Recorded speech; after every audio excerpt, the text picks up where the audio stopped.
Welcome to the slop farm. Enjoy the video.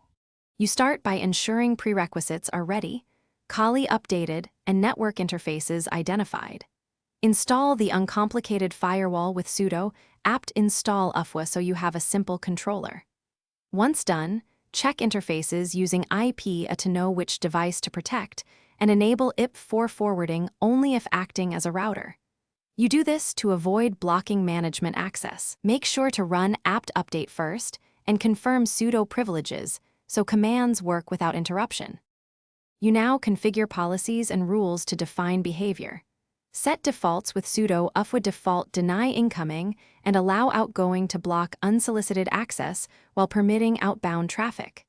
Next, explicitly allow management ports like SSH.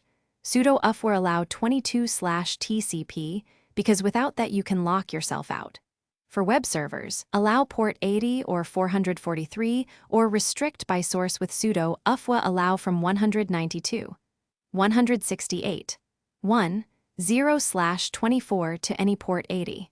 Once rules are added, check sudo ufwa status numbered to verify. You finish by enabling and testing the firewall.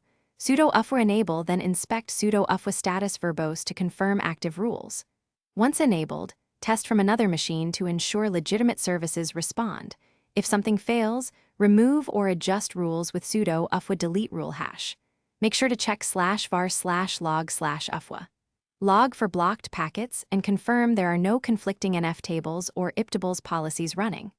If you must, disable conflicting services temporarily, then re-enable UFW when resolved. Thanks for watching. Consider subscribing if we helped you today.